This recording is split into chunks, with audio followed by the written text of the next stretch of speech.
안녕하세요. 잘 지내셨죠? 네, 감사합니다. 잠깐 기도하겠습니다. 사랑의 주님, 오늘도 하나님의 은혜를 갈망합니다. 내 속이 텅 빈 것 같이 너무나도 힘들고 외로움에 허덕일 때에 주님 우리를 찾아오셔서 말씀을 건네주시기를 바랍니다. 오늘 베드로에게 따라오라 말씀하셨던 것처럼 우리에게도 말씀하셔서 우리의 삶의 길의 첫 시작을 주님과 함께 할 수 있게 도와주옵소서. 예수님의 이름으로 기도합니다. 아멘. 여러분에게 오늘은 질문으로 시작을 하려고 합니다. 여러분 혹시 예수님의 제자십니까? 이 질문이 굉장히 부담스러우실 수도 있다라고 생각을 했습니다. 그렇다면 이렇게 한번 생각해 보면 어떨까요? 혹시 여러분은 예수님의 제자가 되고 싶지 않으십니까? 둘 다 대답을 못하시면 어떻게 하시겠다는 거죠? 네, 그래서 오늘 여러분에게 이 이야기를 통해서 다시 한번 생각해 보시면 좋겠어요. 이게 안 나갔네요. 두 번째. 네. 그래서 이 얘기 한번 같이 읽어볼까요? 예수 믿는 사람들은 모두 예수님의 제자입니까? 밑에 것도요. 아니면 예수 믿는다고 모두가 다 제자가 될 필요는 없다고 생각하십니까? 여러분 어떻게 생각하세요? 예수 믿으면 다 예수님의 제자인가요? 꼭 그럴 필요는 없나요? 여러분과 제가 아마 이런 문제에 봉착해 있을 겁니다. 나는 예수님의 제자가 아니면 그러면 다른 누구의 제자도 아닐까? 근데 여러분의 일주일을 한번 돌아보세요. 내가 가장 영향을 받고 있는 게 뭔가? 하루도 빼놓지 않고 유튜브를 꼬박꼬박 1시간 이상 보신다면 여러분의 스승님은 누굴까요? 유튜브죠. 넷플릭스를 꼬박꼬박 1시간씩 보신다면 나의 스승은 넷플릭스입니다. 여러분이 무엇을 따라가든지 그게 여러분에게 지대한 영향을 준다면 그게 선생님이고 여러분은 제자인 거예요. 그러면 세상에 영향을 많이 받는다면 여러분은 누구의 제자일까요? 세상의 제자죠. 그래서 여기 아주 중요한 사실이 있습니다. 여러분에게 가장 영향력을 많이 미치는 분이 예수님이 되셔야만 우리는 뭐가 될까요? 예수님의 제자가 됩니다. 근데 이게 아직 못 됐다면, 그걸 하는데 정말 부담스러운 마음이 드신다면 여러분이 아직까지 이게 결단이 되지 못한 거예요. 나는 예수님의 제자가 되고 싶다. 이 마음이 없는 거죠. 그래서 저는 오늘 여러분에게 이걸 한번 되돌아보시기를 바랍니다. 여러분은 예수님의 제자가 되고 싶으십니까? 이걸 제가 짧게 오늘 제목으로 달아놨어요. 제자 되실래요? 아무도 대답을 안 해주시는군요. 네. 오늘 얘기를 한번 해볼 테니까 끝에쯤에 여러분이 어떻게 생각하시는지 한번 보시면 좋겠어요. 오늘은 베드로 얘기를 한번 해보려고 하는데요. 베드로의 이야기를 여러분 집에서 한번 읽어보셨을 겁니다. 그렇다면 베드로의 입장이 어떤지 한번 보시겠어요? 한번 읽어볼까요? 질문을. 베드로와 그의 일행은 예수님의 제자가 되고 싶어 했던 것 같습니까? 여러분 어떻게 읽으셨어요? 그런 것 같으세요? 아닌 것 같으세요? 좀 더 읽어볼까요? 그 다음 질문. 그들은 예수님의 제자가 된다는 것의 의미가 어떤 것인지 알고 있었을까요? 알고 있었을까요? 성경에 보면 제자라고 하는 이름이 처음 나오는 게 엘리야 때부터입니다. 엘리야의 제자가 누구였죠? 엘리사였죠. 그래서 엘리사가 엘리야의 뒤를 이어서 선지자가 됩니다. 제자는 뭘 뜻하는가 하면 스승처럼 나중에 될 사람이라는 뜻인 거예요. 엘리사도 제자가 있었습니다. 게하시라고 하는 사람의 이름이 나와요. 근데 그는 나아만 장군의 그 보물을 탐내다가 그만 축출당하고 말았죠. 문둥병이 들어버려가지고. 그래서 그 제자는 선지자가 되지 못했습니다. 나중에 더 많은 제자들이 계속 나왔겠죠. 그래서 회당이 생기고 난 다음에 랍비라는 제도가 생기고 많은 사람들은 선생님 하면서 따라다니다가 그 중에 제일 괜찮은 사람들이 랍비가 되는 순서를 밟아왔습니다. 그래서 예수님께서 살아계시던 이 시대에는 랍비라고 하는 사람이 불러서 제자가 되면 자신이 나중에 랍비가 될 것이라는 것을 알았어요. 지금 예수님은 여러분이 지금 누가복음 읽어오셨죠? 4장 44절에 보시면 거기 그렇게 나와요. 많은 회당에서 이미 많은 설교를 하셨다. 그렇다면 남자들은 다 안식일날 회당에 가서 말씀을 듣는 사람들이니까 예수님이라는 분의 소문에 대해서 이미 듣고 있었을 거예요. 그죠? 그래서 오늘 이야기를 보면 참 재미있는 게 예수님이 오셔서 배를 좀 빌려달라. 내가 그 위에서 말씀을 전하겠다 했더니 베드로가 어떻게 했어요? 묻지도 따지지도 않고 빌려드렸어요. 오늘 말씀에서 보시면 5장 2절 한번 보시겠어요? 5장 2절 보시면 조금 무리한 부탁을 합니다. 배를 뭇에서 조금 띄워놓으라고 해요. 여러분 바닷가 가보셨죠? 아무리 잔잔한 날에도 바닷가의 해안가에는 이 물결이 칩니다. 파도가 쳐요. 철썩. 그래서 배를 아무리 조그만 배나 큰 배라 할지라도 그 뭇에서 조금 띄워놓으면 그러면 이게 파도의 영향을 받아요. 그러면 이게 점점 더 뭇에 가까워지겠죠. 그럼 이거 어떻게 붙들어 놓죠? 큰 배는 닻이라는 게 있어서 커다란 쇳덩이를 박아 놓으면 그러면 배가 움직이지 않게 이렇게 밧줄로 잡아줍니다. 근데 베드로가 큰 부자도 아니고 작은 배가 닻이라는 게 있을까요? 부둣가에 딱 묶어 놓으면 그러면 밧줄로 꽁꽁 묶어 놓으니까 뭐 상관이 없는데 조금 띄워 놓으래잖아요. 이게 참 애매하거든요. 조금 띄워 놓으려면 밧줄도 긴 게 필요하겠고 그거 붙잡아 놓을 수 있는 부두가 필요한데 여긴 그런 데가 아니거든요. 그럼 이 배를 어떻게 붙잡아 놓을까요? 사람이 해야 됩니다. 사람이. 지금 베드로와 그 형제들이 물고기를 잡고 나서 그물을 물에다가 씻고 있는 상황이었는데 예수님께서 배를 띄워놓으라고 했으니까 이 사람들이 물에 들어가서 이 배를 붙잡고 있어야 돼요. 한 사람이 할 수 있을까요? 안 되죠. 그래서 오늘 4명이 나오는데 이 4명이 아마 다 배를 붙잡고 있었을 거예요. 앞으로, 뒤로, 양옆으로. 예수님께서 말씀을 다 마칠 때까지 옆에서 가장 가까이서 들은 사람들이 누구였을까요? 베드로, 야고보, 요한 이런 사람들이죠. 이 사람들이 바로 곁에서 예수님의 말씀을 다 들었어요. 그리고 끝나자마자 예수님께서 말씀하시기를 내가 너를 사람 낚는 어부가 되게 하겠다. 이건 무슨 뜻일까요? 뭐 은유법에 대해서 배운 적이 없고 무슨 얘기를 하는지 도무지 못 알아들어도 상관없어요. 아마 눈빛만으로 알았을 거예요. 아, 나보고 따라오라고. 나보고 제자 되라고 하라는 거구나. 그러면 베드로가 문득 머릿속에 드는 생각이 어떨 거예요? 나보고 나중에 뭐가 되라고 하는구나? 랍비가 되라고 하는구나. 베드로가 뭐 했던 사람이죠? 물고기 잡던 사람. 적어도 예수님의 나이만큼 있었다면 그가 적어도 30살은 넘었을 거예요. 성경에 보면 장모님도 나오는 거 보면 결혼도 있을 거고 자식들도 있을 거고. 그런데 그 사람 보고 지금 갑자기 생업을 바꾸래요. 어부하던 거 관두고 뭘 하라고요? 네? 랍비. 근데 그 랍비를 지금 무임금 인턴을 하라는 얘기잖아요. 따라오라는 거. 지금 오늘 말씀해 보면 노동계약이 전혀 없어요. 앞으로 뭐 얼마를 주겠다, 이 주택거주를 어떻게 해결을 해주겠다, 보험은 어떻게 해주겠다, 아무 얘기도 없어요. 지금 무상보수를 해야 된단 말이에요. 이걸 지금 따라갈 수 있을까요?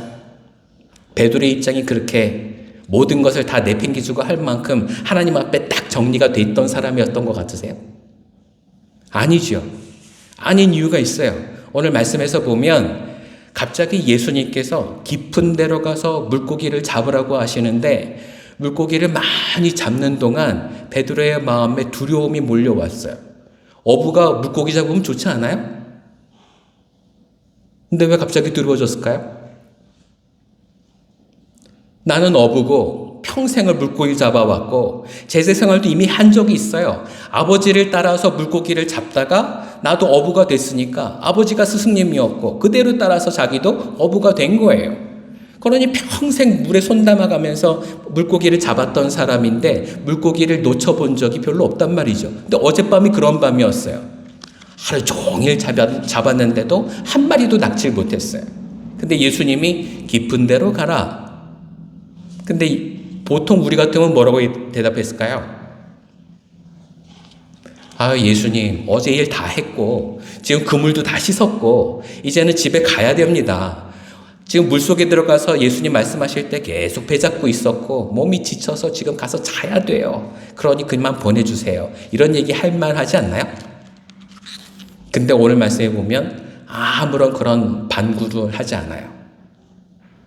나는 이래서 안 됩니다라는 얘기가 전혀 없어요. 그리고 뭐라고 얘기해요? 내가 밤이 맞도록 헛수고를 했지만은 선생님의 말씀에 의지해서 그물을 던지겠습니다. 이건 무슨 뜻이에요? 안 될 수도 있겠으나 선생님을 존중하는 마음으로 가서 그물을 던지겠습니다. 이 말이에요. 근데 가서 던졌더니 어떻게 됐어요? 물고기를 너무 많이 잡았는데 어느 정도인가 하면 이 작은 배가 물에 빠져서 잠길 정도로 많이 잡았대요. 배의 무게보다, 배가 버틸 수 있는 부력의 무게보다 물고기의 무게가 더 많았었다는 얘기죠. 근데 여기서 또 이상한 일이 일어나요. 베드로가 어떻게 잡은 물고기인데 지금 집에서 가족들이 다 기다리고 있고 지금 같이 물고기를 잡는 이 형제들이 이 물고기를 다 가지고 가서 그동안 빚을 졌었던 모든 돈도 다 갚아야 되고 집에서 쓸 돈도 많을 텐데 그거 신경 안 쓰고 당장 뭐 하겠다고 그래요? 오늘 말씀의 끝에 보시면 다 버려두고 예수님을 쫓아갔다라는 말이 나와요. 왜 버려요? 그렇게 힘들게 잡았는데. 근데 이 버리는 이유가 있죠. 바로 앞에 예수님 앞에 엎드려서 그래서 절을 하면서 이렇게 빕니다. 주님, 나는 죄인입니다. 이건 무슨 뜻일까요? 네? 왜 갑자기 회개를 하고 있는 걸까요, 베드로가? 여러분 이해되세요? 이거 안 궁금하셨어요? 제가 이번 주 한만 기다렸는데 아무한테도 카톡이 안 오던데요. 궁금하면 카톡하라고 말씀드렸는데. 여러분 말씀을 읽으실 때 그냥 작년에도 봤던 말씀, 올해도 봤던 말씀 그리고 넘기지 마시고요. 궁금하면 물어보세요. 여기에 궁금점이 생겨야 돼요. 왜 궁금하냐? 이게 내가 이해할 수가 없는 문제거든요. 베드로는 왜 갑자기 예수님 앞에 죄를 구했을까요? 내 인생에서 내가 최고라고 했었던 그 교만이 내 안에 있다는 걸 발견했거든요. 선생님이 얘기했지만 선생님의 체면 때문에 가서 그물을 던지겠다라고 얘기는 했지만 하나님께서 주시는 은혜를 감당하지 못할 만큼 내 안에 더러운 것이 가득했다라는 걸 느꼈기 때문이거든요. 여러분 이런 적 있으세요? 저는 이런 적 있어요. 제가 처음 전도 생활을 시작하고 한 4년째 되었을 땐가 봐요. 그날도 어김없이 예배가 되기 전에 저는 설교 원고를 들고 외우고 있었습니다. 달달달달 외우고 있었죠. 아이들 앞에 가서는 원고를 보고 할 수가 없으니까. 그래서 원고를 외우고 있었는데 제가 가르치는 한 어린아이가 저한테 와서 이렇게 얘기해요. 전도사님 뭐 하세요? 지금 설교 준비하고 있지? 이거 다 외워야 되는 거예요? 외우지 않으면 어떻게 얘기하겠니? 이거 외워야 돼. 그러니까 전도사님한테 시간을 좀 줘. 이거 빨리 외워야 되니까. 그랬더니 전도사님 그러지 마세요. 이렇게 얘기하는 거예요. 전도사님 그러지 마세요. 그거 외워서 하면 연기 아니에요? 뭐 이렇게 햄머를 한 대 얻어맞은 것 같았어요. 이거 외우면 연기가 되나? 그래 내가 실천하지 못하고 마음으로 행하는 게 아니라 그냥 입으로 달달 외워서 하는 건 그래 내가 연기가 될 수도 있지. 근데 이 아이가 이렇게 얘기하는 거예요. 전도사님 마음에서 우러나와야죠. 그래야 설교 아닌가요? 얘가 뭘 알고 그렇게 얘기했을까요? 근데 그 얘기를 듣는 순간 저는 그게 하나님의 음성이라고 생각했어요. 그리고 저는 무릎을 꿇고 그때 회개했어요. 그 아이를 앞에다가 놓고 무릎을 꿇고 그 아이의 이름은 제가 얘기할 수 없지만 아이의 이름을 부르면서 이렇게 얘기했어요. 전도사님 위해서 기도해 줄래? 나랑 같이 기도해 줄래? 내가 진심으로 하나님 앞에 서서 항상 설교하는 모든 순간들이 너희와 함께 참된 진리를 갈구하는 그런 시간이 되기를 같이 기도해 줄래? 초등학교 4학년짜리 아이와 함께 무릎 꿇고 기도한 적이 있었는데요. 그 다음부터는 제가 병이 생겼어요. 설교할 때 원고를 잘 못 봐요. 이거 보면 죄의식이 느껴졌어. 여러분에게 그래서 이런 말씀을 드리고 싶어요. 하나님은요, 어떻게든 역사하실 수 있어요. 근데 주님이 찾아오시는 그 순간 하나님이 거기 계신다라는 사실이 우리에게 깨달아져야 돼요. 그게 아니라면 늘 우리는 하나님을 무시하면서 살 수밖에 없어요. 주일날은 하나님과 함께 제대로 된 예배를 온전히 드렸다고 자신만만하고 가슴 충만했는데 다시 집에 돌아가게 되면 그때부터 넷플릭스가 내 스승님이 되고 유튜브가 내 스승님이 되는 삶을 계속 살아갈 수밖에 없거든요. 그렇게 변하지 않는 삶이 계속 또 됩니다. 그러면 내 인생에 어떤 영향력을 받게 될까요? 성령님의 영향력 아니면 세상의 영향력? 저는 오늘 여러분에게 그래서 이런 결단이 있기를 바랍니다. 하나님이 나와 함께 하신다면 주님의 제자가 되고 싶다는 결단. 제자가 되겠다는 결단보다도 아직 그게 너무 부담스럽다면 적어도 나는 제자가 되고 싶다라는 결단을 좀 하시면 좋겠어요. 그 은혜가 오늘 여러분과 저를 은혜의 길로 이끌 줄로 믿습니다. 베드로의 이야기 중에 예수님께서 하신 이 말씀을 제대로 한번 곱씹어 볼 필요가 있어요. 이제부터 너는 사람을 낚을 것이다. 여러분 그동안 이 말씀을 어떻게 해석해 오셨나요? 사람을 많이 이끌어내는 삐끼? 요즘에 세상 말로 뭐라고 얘기하죠? 그런 게 아니에요. 그런 걸 얘기하는 게 아니에요. 전도해가지고 와라. 그러면 내가 그 사람 바꿔놓을 테니. 이런 얘기가 아니에요. 목사는 앞에서 가만히 설교하고 있고 우리 성도님들 보고 나가서 전도해 오세요 하는 그런 얘기가 아니라고요. 그럼 이건 무슨 얘기일까요? 밑에 보시면 번역이 달려 있어요. 같이 한번 읽어볼까요? 이제부터 너는 사람들에게 진리를 가르치게 될 것이다. 이게 왜 이렇게 번역이 됐는지 궁금하시죠? 그래서 제가 말씀을 준비했어요. 한번 읽어볼게요. 요한복음 8장 31절 같이 읽어봅니다. 예수께서 자기를 믿은 유대 사람들에게 말씀하셨다. 너희가 나의 말에 머물러 있으면 너희는 참으로 나의 제자들이다. 같이 읽습니다. 그리고 너희는 진리를 알게 될 것이며 진리가 너희를 자유롭게 할 것이다. 아멘. 아마 이 말씀 많이 외우셨을 거예요. 진리가 너희를 자유롭게 할 것이다. 여러분, 지난주, 지지난주에서도 우리가 봤지만 왜 이 시대의 사람들이 광야로 나갔죠? 세상은 기대할 만한 것들이 없어서 예배를 드리기 위해서 예루살렘이 부흥하는 예배의 성지가 됐지만 중요한 것은 그 안에서 하나님의 살아계심을 느끼기가 어려워서 성전 안에는 오히려 정치적인 능력이 판을 치고 세상적인 가치관이 판을 치는 그런 세상이어서 그래서 사람들은 그것을 버리고 광야로 나아갔어요. 세례 요한을 보러 갔고 예수님을 보러 나갔어요. 왜 그런 일들이 일어났을까요? 여러분 잘 생각해 보세요. 왜 하필이면 예수님이 딱 그때 태어나셨을까요? 왜 이스라엘에 태어나셨을까요? 참된 진리를 갈망하는 사람들이 바로 거기서 기도하고 있었기 때문이에요. 그래서 주님 그때 태어나셨어요. 왜 주님은 지금 오지 않으실까요? 마라나타 암만 노래를 부르면서 주님 오시기를 바라고 있지만 왜 아직도 주님은 오실 생각이 없으실까요? 왜 그렇게 보일까요?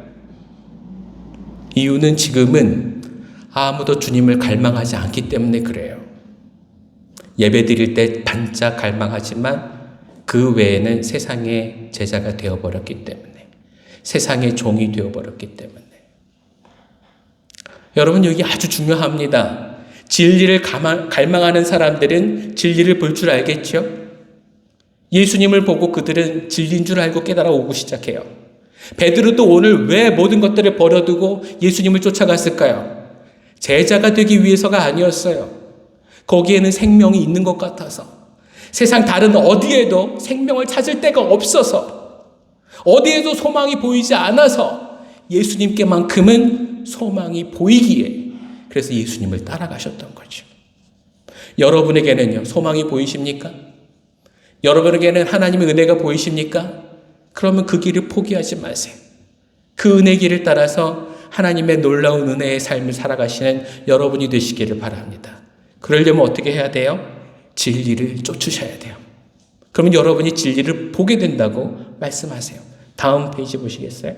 마태복음 28장 19절 20절 같이 읽어봅니다. 그러므로 너희는 가서 모든 민족을 제자로 삼아서 아버지와 아들과 성령의 이름으로 침례를 주고 내가 너희에게 명령한 모든 것을 그들에게 가르쳐 지키게 하여라.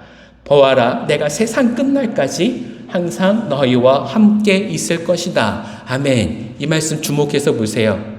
제자가 어떤 사람인가 하면은요, 모든 민족을 제자로 삼아야 되는 사람이래요. 20절 말씀해 보시면 빨간 글씨로 뭐라고 써 있어요? 명령한 모든 것을 그들로 지키도록 가르치라라고 얘기하세요. 자, 아까 우리가 했었던 질문의 대답이 좀 나오죠. 여러분, 예수 믿는 사람들은 다 제자입니까? 네, 그렇습니다. 우리는 명령을 받은 사람들이에요. 제자가 돼서 다른 사람들이 또 제자 삼으라고 명령을 받은 사람들이에요. 그래서 여기 아주 정말 중요한 말씀이 나오는 거예요. 진리를 가르쳐서 지키게 하는 거. 그게 제자가 해야 될 가장 중요한 얘기인 거예요. 근데 그걸 누구한테 지금 시키신 거예요?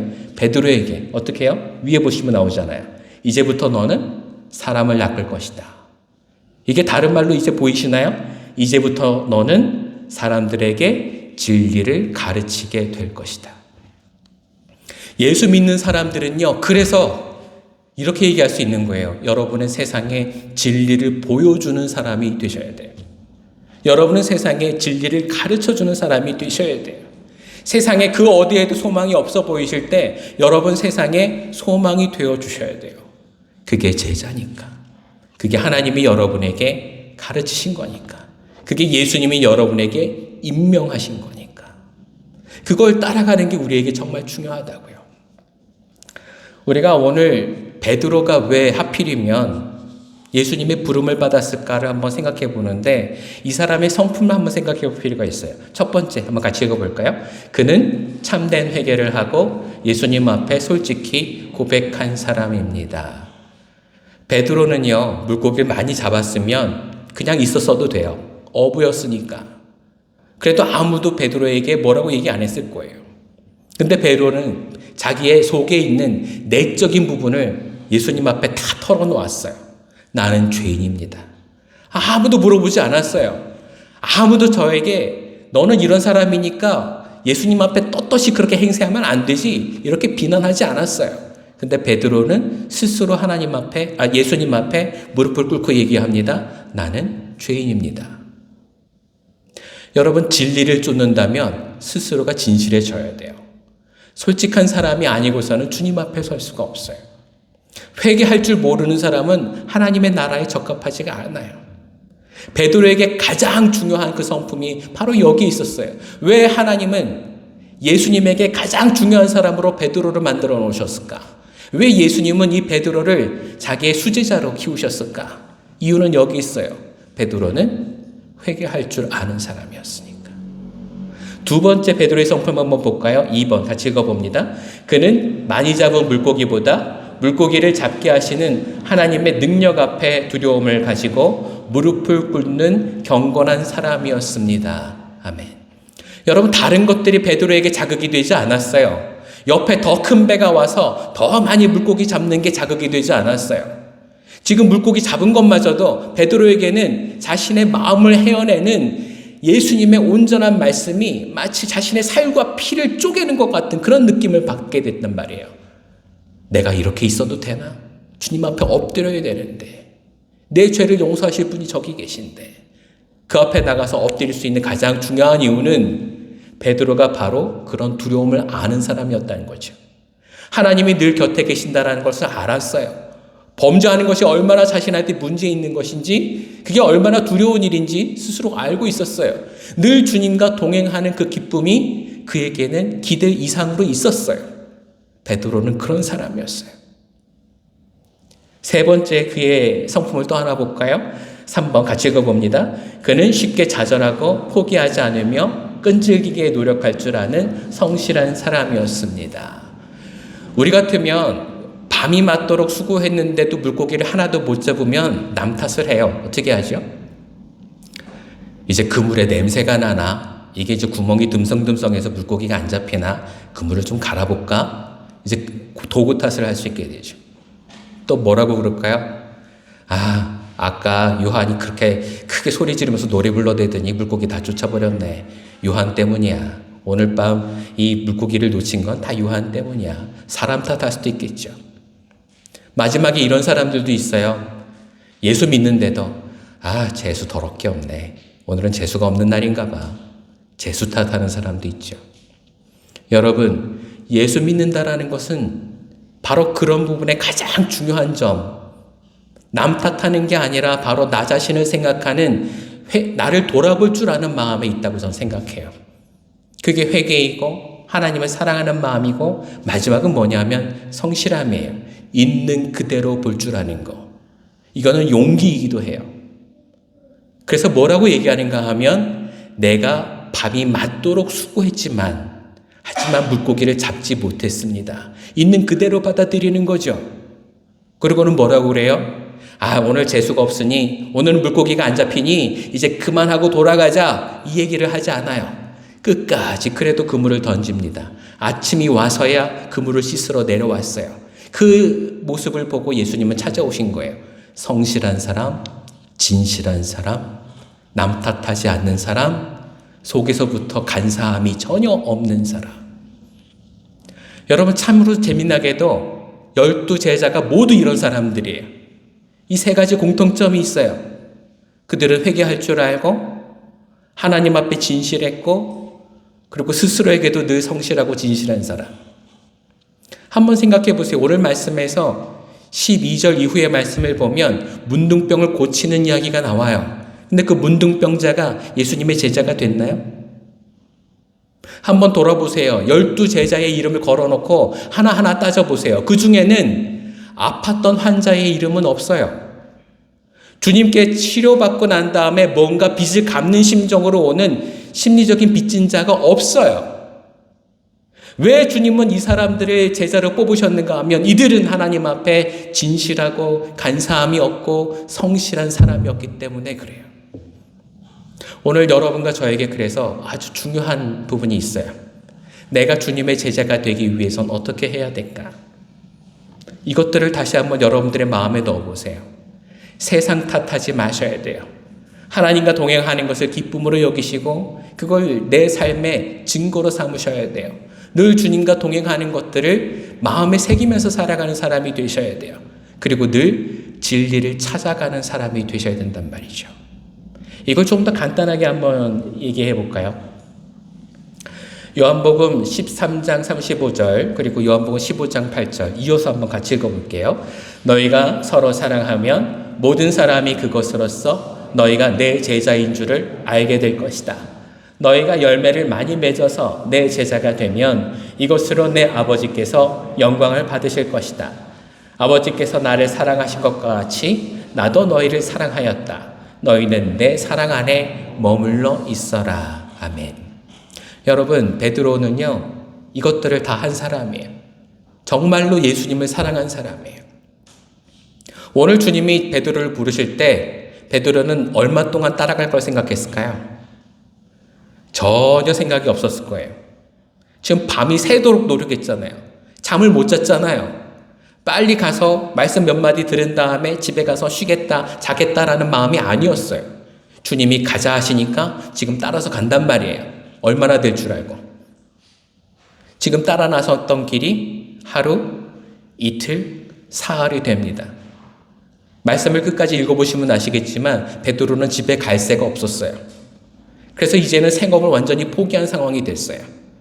나머지는 누가 먹여 살렸을까요? 모릅니다. 몰라요. 이렇게 무책임한 일이 있을 수 있을까? 네, 진짜로 그런 일이 일어났어요. 왜 그랬을까요? 아까 말씀드렸잖아요. 세상에는 소망이 없기 때문에, 주님께는 소망이 보이기 때문에 주님을 따라갔어요. 그리고 주님을 떠나지 않았어요. 언제까지? 3년 뒤 십자가에 못 박혀 돌아가실 때까지. 여러분, 이게 쉬운 일일까요?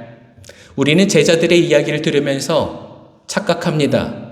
그들은 예수님 앞에 늘 온전하지 못했어. 도망갈 궁리만 하고 팔아먹을 생각만 했고 언젠가 배신할 수밖에 없는 그런 상황이었을 거야. 우린 그렇게 생각하죠. 아니에요. 그렇지 않아요. 그들은 모든 것들을 다 팽개치고 예수님을 3년 동안 따라다녔고 그리고 도망가지 않았습니다. 목숨이 위태로워질 때야 비로소 어떻게 할 수 없는 상황에서 도망갈 수 있는 거. 그건 우리라도 그랬을 거예요. 근데 그 상황이 돼서도 도망갔다가 다시 되돌아옵니다. 그리고 어떻게 했다고요? 주님 잘못했습니다. 이제는 내가 목숨을 걸고 주를 위해 헌신하겠습니다. 그리고는 순교까지 했던 사람들이에요. 여러분, 저는 오늘 여러분들에게 이 마지막을 먼저 설명드리고 싶지는 않습니다. 순교를 갈망해야 된다? 뭐 어디까지 내가 최선을 다해서 헌신해야 된다? 이건 나중에 생각해 봅시다. 근데 오늘 중요한 건 뭐냐 하면 세상에 주님만큼 내가 따라다닐 수 있는 진리가 있냐는 거예요. 주님 말고 나에게 소망이 있냐는 거예요. 주님께 두었던 그 소망을 위해서 내가 모든 것을 다 걸었냐는 거예요. 여러분께 부탁드리기는 이제 여러분과 저는 그걸 하셔야 된다는 거예요. 결단하십시오. 주님께 우리가 제자가 되어야 하지 않겠습니까? 주님은 우리를 위해서 오늘 직접 만나러 오셨어요. 왜 베드로가 소문 다 듣고 예수님께서 정말 유명하다는 얘기를 듣고 스스로 찾아와서 주님 나를 제자 삼아주세요 라고 할 때까지 기다리지 않으셨을까요? 주님은 먼저 오셔서 얘기하십니다. 나를 따르라. 왜요? 왜지요? 주님은 이미 알고 계시거든요. 나중까지 희생하고 그가 갚아야 될 모든 대가가 주님께서 사랑하시는 것들에 대해서 달게 받아들일 수 있는 사람이라는 걸 알고 계셨기 때문이에요. 나중에는 배신할지 모르지만 그 인생 자체가 하나님 앞에 얼마나 사랑스럽고 온전한 것인지 주님께서는 이미 알아보셨기 때문에 그래서 주님은 찾아오셨다는 얘기죠. 오늘 여러분과 저의 얘기도 그래서 여기서 시작이 됩니다. 주님이 언젠가 여러분을 먼저 찾아가셨을 거예요. 주님께 여러분은 이미 제가 주님을 따르겠습니다 하고 몇 번이나 주님 앞에 헌신한 적이 있었는지 모르겠어요. 근데 그 기억을 떠올려 보세요. 주님께서는 여러분을 찾아오셔서 이 감동적인 이야기들을 여러분에게도 해주셨을 거라고 믿어요. 왜 우리를 찾아오셨을까요? 10년 전, 20년 전에 주님이 여러분을 찾아가셨던 가장 큰 중요한 이유가 어디에 있을까요? 여러분이 주님을 위해서 헌신할 줄을 주님은 알고 계시기 때문에 그래요. 여러분 지금 상황이 힘들다고 해서 여러분을 자포자기하지 마세요. 주님을 더 온전히 사랑하실 수 있는 그런 여러분과 제가 되길 그리스도의 이름으로 축원합니다. 우리에게 그래서 이 마음이 회복이 되어야 돼요. 베드로와 같은 마음. 예수님과 하나님을 사랑하며 언제나 겸손히 회개할 줄 아는 그런 마음을 가질 수 있게 되길 그리스도의 이름으로 축원합니다. 마지막으로 이 얘기를 한번 해드릴까 해요. 제가 언젠가 해외 한인교회 여기 말고도 있었는데요. 거기에 한인마트를 하고 있는 젊은 사장님이 있었어요.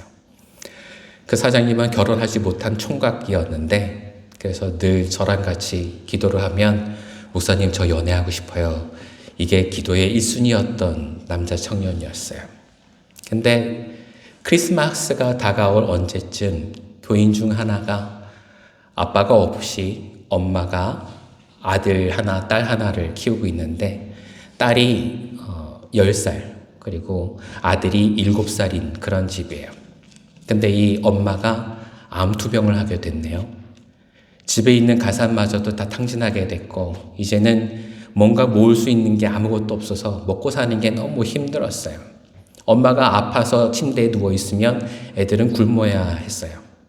그 상황을 우리가 다 알고 있으니까 한 사람, 두 사람 집에 몰래 찾아가서 먹을 것을 넣어주고 왔었는데 하루는 이 총각 집사님이 저한테 와서 그러는 거예요. 목사님, 이번 크리스마스에 그 집이 우리와 함께 기뻐할 수 있는 행복의 잔치가 있으면 좋겠어요. 이거 우리 같이 기도하면 어떨까요? 그래, 우리 기도합시다. 그러면 그 총각 집사님과 함께 3주를 계속 기도를 해왔어요. 대강절이 4주잖아요. 3주를 기도했으니까 다음 주는 이제 크리스마스예요. 근데 그렇게 기도하고 있었는데 어느 날 갑자기 저한테 전화가 왔어요. 목사님, 그 집 딸이 오늘 저 찾아왔었어요. 그리고는 이런저런 얘기하는데 내용이 이래요. 그 딸이 종이 한 장을 들고 왔대요. 집사님, 제가 크리스마스를 두고 엄마한테 무엇을 선물해야 될까 계속 기도하고 있었어요. 그래서 그 기도문을 이 쪽지에다가 계속 적어왔는데, 근데 어제 하나님께서 저한테 말씀하시기를 집사님을 찾아가면 하나님께서 선물을 주신다고 하잖아요. 그래서 제가 왔어요. 이 집사님이 너무 놀래서 와, 주님이 이렇게 응답하시는구나. 그리고는 생각을 하나 내기를, 너 그 기도문을 이 저울 위에다가 올려놔봐. 그러면 그 무게 되는 대로 내가 식료품을 다 담아서 줄게. 그렇게 약속했어요. 야박해 보이죠? 이 종이 한 장이 얼마나 무게가 된다고. 근데 이 집사님은 뭘 생각했는가 하면, 너 이거 기도한 거라며. 그러니까 너도 두 손을 여기다가 얹고 네 동생도 여기 두 손을 얹어봐. 자, 무게가 나가는 만큼 줄게. 이렇게 할 생각이었던 거예요. 근데 놀라운 일이 일어났어요. 종이 한 장을 얹었을 뿐인데 30kg가 나와요. 저울이 고장났을까요? 그래서 이걸 내려놨어요. 그리고 설탕 한 봉지를 올렸어요. 설탕 한 봉지 값 1kg 딱 적히는 거예요. 이거 이상한데? 그리고 내려놓고 쌀을 올렸어요. 쌀 한 봉투 10kg 그대로 나와요. 오, 이상한데? 그리고 다시 올렸어요. 얼마? 30kg. 이거 다시 내렸어요. 삼겹살 한 팩 올렸어요. 2kg. 다른 건 다 괜찮은데 이것만 이상하게 올리면 30kg가 나오는 거예요. 지금 야박하게 굴 생각도 없었어요. 아이랑 두 아이의 손을 얹어놓고 그리고 무게가 나오는 만큼 주려고 그랬는데 자기보다 하나님이 더 빨리 역사하시는 거예요. 집사님이 그래서 우와, 이거 놀랍다 야. 30kg 아무거나 다 담아. 그래서 쌀도 올려주고 삼겹살도 올려주고 30kg를 다 얹은 다음에 이거 집사님이 배달해 줄게. 너 집에 가 있어. 그리고는 저한테 전화를 한 거예요. 목사님, 놀라운 일이 일어났어요. 여러분 어떻게 생각하세요? 삶에서 주님께서 하시는 일들은요, 우리의 생각을 초월합니다. 근데 그 일들을 경험할 때 여러분은 그 두려움에 떨면서 주님 앞에 나와서 회개기도 하십니까? 베드로처럼. 아니면 이런 일이 일어날 수 있겠지 하고 넘어가십니까? 저는 그날 그 집에 신방 갔어요. 그리고 그 집사님하고 둘이 껴안고 울었어요. 아마도 주님이 몰래 역사하실 수 있는데 우리가 이런 사랑을 처음 품어봐서 하나님이 혼내시는 거 아닌가 싶어요. 우리 회개합시다. 우리 앞으로는 더 사랑하면서 삽시다. 아름답게도 그 일이 있은 지 3년 안에 그 남자 집사님이 결혼을 했어요. 좋은 일들이 어떻게 일어났을까요? 여러분, 저는 그게 변화를 약속했기 때문에 가능하다고 믿어요. 제자가 되겠다고 마음먹었기 때문에. 내 삶에 아무런 변화가 일어나지 않는 이유는 그걸 마음을 먹으려고 해도 자꾸 옛날로 되돌아가기 때문이 아닐까요? 오늘 여러분과 저의 삶은 제자가 되는 것을 마음 먹기를 갈망합니다. 이런 일들이 오늘 여러분의 삶을 뒤바꿔 놓을 거라고 믿어요. 별거 아닌 일이지만 그것이 여러분의 마음을 움직이게 만들고 새롭게 눈뜨게 만들고 하나님의 살아계심과 그 은혜 속에서 살아가는 기쁨을 만족할 수 있게 될 거라고 믿어요. 오늘 그 일들이 여러분과 제 삶에 이루어지게 되기를 그리스도 이름으로 간절히 축원합니다. 기도하겠습니다. 사랑의 주님, 힘들고 어려운 삶 가운데서도 주님을 바라보게 하심을 감사드립니다. 나는 자격이 없이 느껴져도 삶에서 마치 모두 다 실패한 것처럼 낭만과 좌절이 나를 엄습해와도 그것들을 이길 수 있는 유일한 이유가 바로 예수님께 있음을 보게 하여 주옵시고 그 진리를 바라보며 우리 모두가 주님을 따라갈 수 있도록 참된 제자의 삶을 인도하여 주옵소서. 감사드리며 예수님의 이름으로 기도합니다. 아멘.